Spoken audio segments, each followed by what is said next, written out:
How expensive are kids? How expensive are children? What does it cost to raise a child in America today? We're going to spend some time going through some of the expenses, some of the costs. If you're a brand new parent or if you are expecting, here's a list of things that I personally think you should be thinking about in your head or financially planning for. You know, what inspired this video is I just dropped off my daughters at summer camp this morning. It's summer in Florida. Just dropped them off at summer camp, and it was one of the more expensive summer camps that we paid for this summer. So I'll kind of talk about that at the end of the video if you stay tuned for that. So I jotted down some notes because there's a lot here. There's a lot, okay? So we're gonna break this down to, are you expecting? Congratulations. I hope that this starts with really good communication with your partner. I hope that you are on the same page and that you are going to be welcoming a child into the world with two people.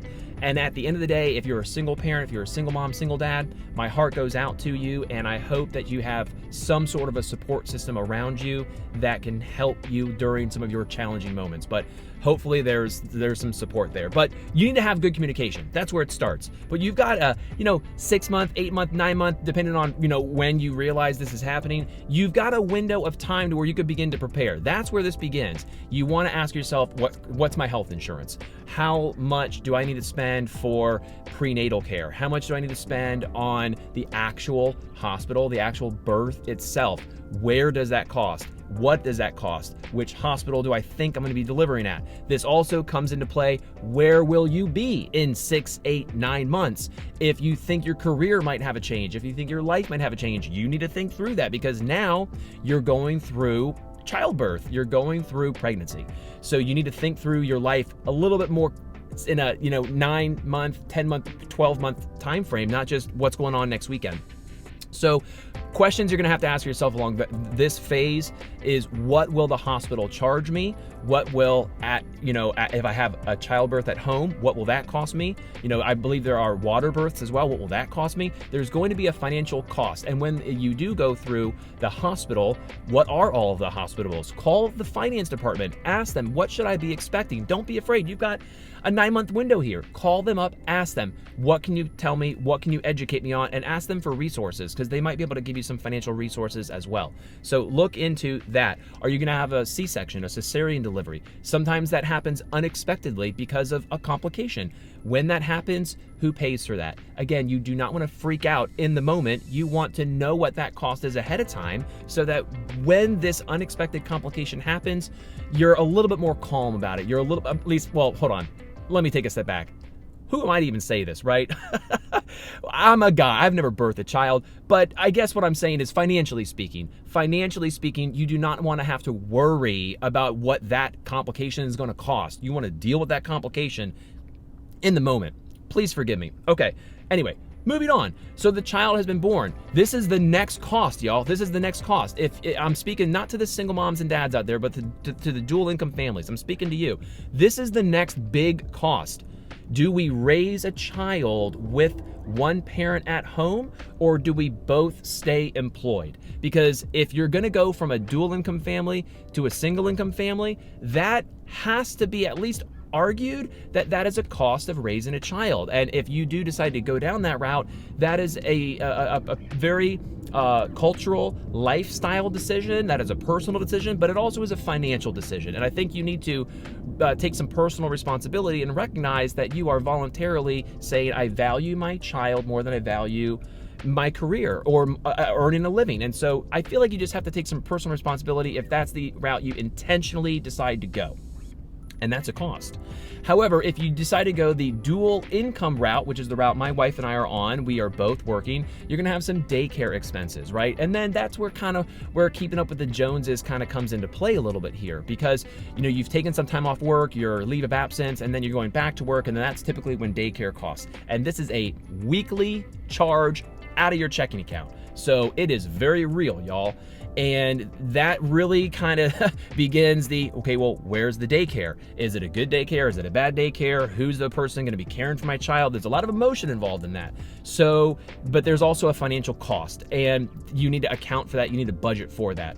Other things that you're going to occur during the age of 0 to the age of 5, during this daycare phase: diapers, clothing. Your child is going to get bigger. They're going to need more clothes. right? Food. It's not just you and your spouse. Now there is a third child involved, and so you're going to have to account for food. If you are blessed where you can take your family on vacations or multiple vacations throughout the year, after your child is over a certain size or over a certain age, you have to start to buy them a full adult ticket.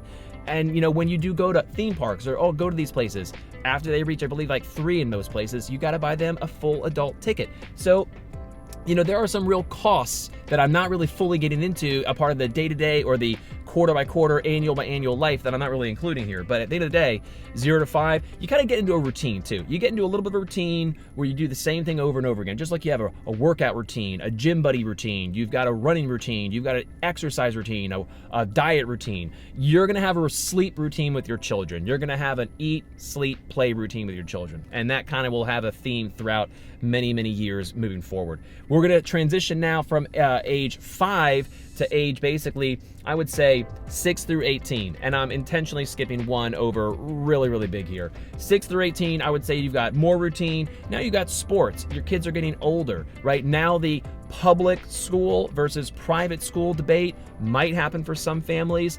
That is a very real cost. It's not a cost that a lot of people traditionally have to really think about, but there are some families that do have to think about that. Maybe it's a charter school, or I don't know what charter schools cost actually, but there's a cost to education. Most families go through public school. I went through public school. My wife went through public school. I think that's perfectly fine. But there's a lot of families out there that do decide to go through private school. Many people in my family have kids that go through private school. That's perfectly fine. There's nothing wrong with it, but there is a very real cost to that has to be taken into consideration.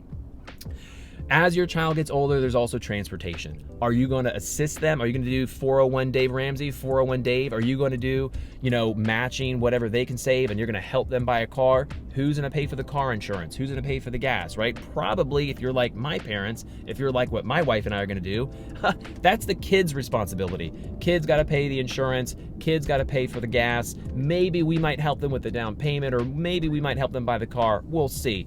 But we're not quite at that stage yet with our kids. We're still marinating through those thoughts. But we are getting financially prepared to assist them with transportation in some capacity. But we're going to be encouraging that they learn work. We're going to be encouraging that they have good work ethic and that they have good behaviors.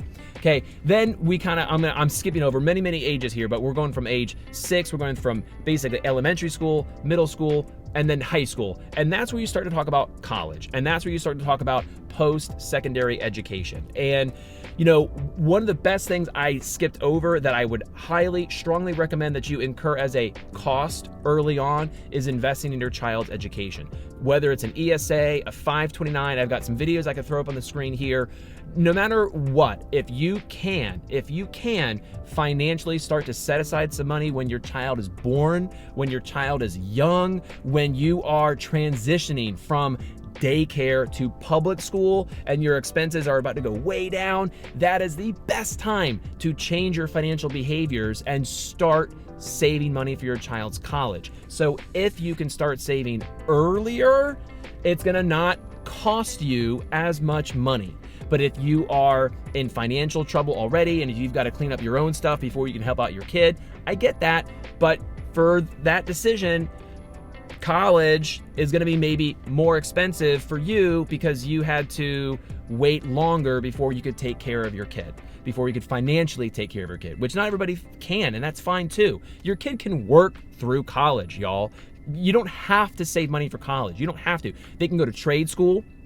They go to vocational school. There's all kinds of other careers. They could join the military. They could start a business and be an entrepreneur. You don't have to go to college. However, I will say, statistically speaking, even in 2023, it is still worth it to go to college. And I personally am supporting that, and I'm going to be encouraging our daughters to go to college. And I would say the earlier you begin saving money for that, the better you'll be. Appreciate your time. See you in the next one.